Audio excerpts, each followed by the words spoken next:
महाराष्ट्र विधानसभेचा निकाल आज जाहीर होतोय। महाराष्ट्रातील जनतेनं महायुतीच्या पारड्यात आपलं मत टाकून महायुतीला बहुमत दिलंय।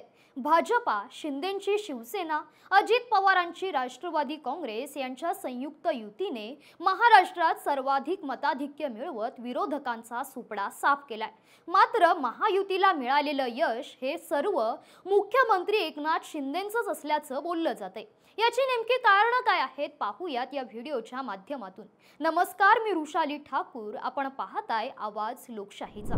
मागील 2.5 वर्षापूर्वी एकनाथ शिंदे यांनी मुख्यमंत्री पदाचा पदभार स्वीकारल्यानंतर शिंदेंनी आपल्या बाबतची नाराजी दूर करण्यासाठी आपल्या धडाकेबाज कामांच्या शैलीतून संपूर्ण महाराष्ट्र पिंजून काढला। जे आमदार आपल्या सोबत आहेत त्यांना आणि जे विरोधात आहेत त्यांना देखील भरघोस विकास निधी उपलब्ध करून देत विकास कामांचा धडाका लावला।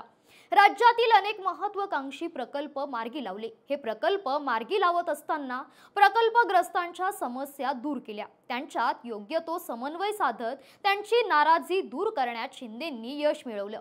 शासन आपल्या दारी या महत्त्वाकांक्षी संकल्पनेनं सर्वसामान्यांना शासकीय योजनांचा लाभ मिळवून दिला, लाभार्थ्यांपर्यंत शासकीय सेवा पोहोचविल्या। मुख्यमंत्री वैद्यकीय सहाय्यता कक्षाच्या माध्यमातून गंभीर आजारांनी त्रस्त असलेल्या रुग्णांना वैद्यकीय उपचारासाठी निधी उपलब्ध करून घेतला। या सर्वांमध्ये शिंदेंनी मास्टर स्ट्रोक खेळत मुख्यमंत्री माझी लाडकी बहीण योजनेची घोषणा केली। या योजनेच्या माध्यमातून राज्यातील महिला भगिनींना आर्थिकदृष्ट्या सक्षम करण्यासाठी मुख्यमंत्री लाडकी बहीण योजनेतून महिन्याला 1500 रुपये दिले जाऊ लागले।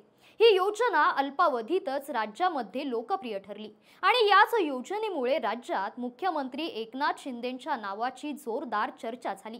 या योजनेचा लाभ सर्वाधिक महिलांना मिळावा यासाठी ग्राउंडवर जाऊन शिवसेना पदाधिकारी व महायुतीतील सर्व घटक पक्षांनी काम केले। यामुळे मुख्यमंत्री एकनाथ शिंदेंच्या नावाची लोकप्रियता वाढली।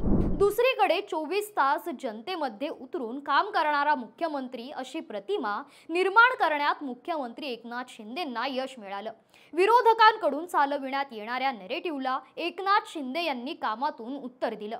या सर्व कारणांमुळे एकनाथ शिंदेंच्या नेतृत्वात महायुतीला राज्यात आज यश मिळाले। यातच एकनाथ शिंदे पुन्हा मुख्यमंत्री व्हावेत अशी सर्वसामान्यांची भावना झाली आहे। मात्र तुमची मतं आणि प्रतिक्रिया आम्हाला कमेंट करून जरूर कळवा आणि आपल्या आवाज लोकशाहीचा या YouTube चॅनलला सबस्क्राइब करा। धन्यवाद।